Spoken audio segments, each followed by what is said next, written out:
The New Balance 1080 has seen a huge amount of change over the last few years. The V13 was one of the softest, mushiest shoes I've ever worn. They stiffened it up with the V14, which was an excellent option for lifestyle and for running.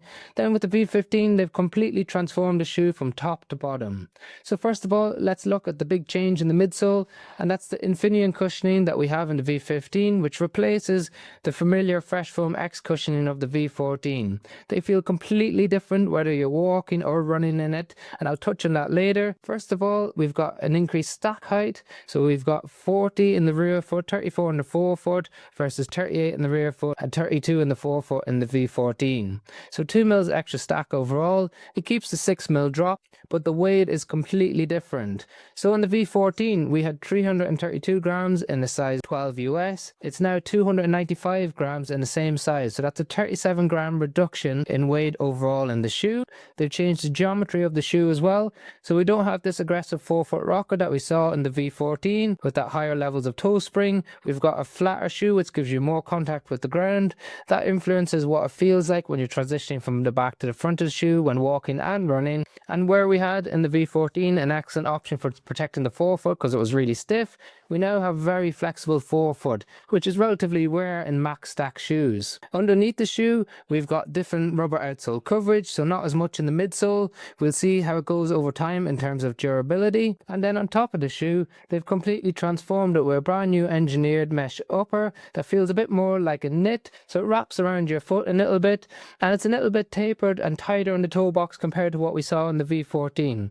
That's partly due to the fact that the base underneath your foot is slightly narrower in the forefoot, so it doesn't give you as much ground contact in the forefoot, less sole flare, therefore less stability.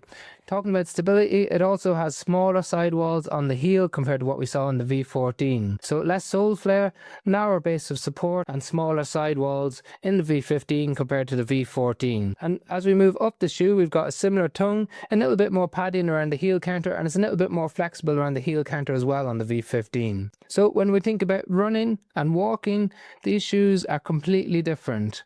So for walking and standing use or lifestyle use, what you're getting in the V15 is a less stable shoe, a slightly narrower shoe in the toe box, a little bit bouncier, a little bit springier underfoot, so it's a little bit more fun. But if you wanted a broader, stable platform that's really stiff, then you might stick with the V14. When it comes to running, they're completely different.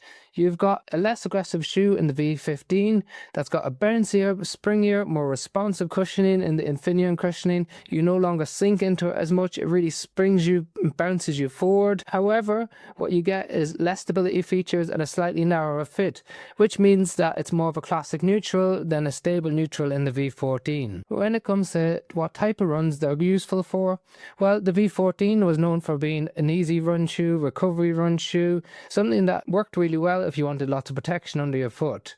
The V15 can do that as well, not as stable underfoot, but it can do those easy runs and recovery runs. It has a bit more bounce and a bit more spring, especially when you get onto your toes. So because of its lighter weight, it can definitely do some early stage up-tempo workouts, some fartlek workouts, not necessarily race-paced workouts for 5 to 10k runs, but definitely those faster workouts for half marathon to marathon pace runs. So it sits uniquely in the market as one of the lightest max stacked premium neutral shoes on the market. I think New Balance could have made it a little bit wider to make it a bit more accommodating in the toe box, but otherwise they've made an excellent update in this shoe. But let me know your thoughts. Are you going to stick with the V14's reliability, or are you going to try the new cushioning and fit on the V15? Otherwise, thank you very much for watching.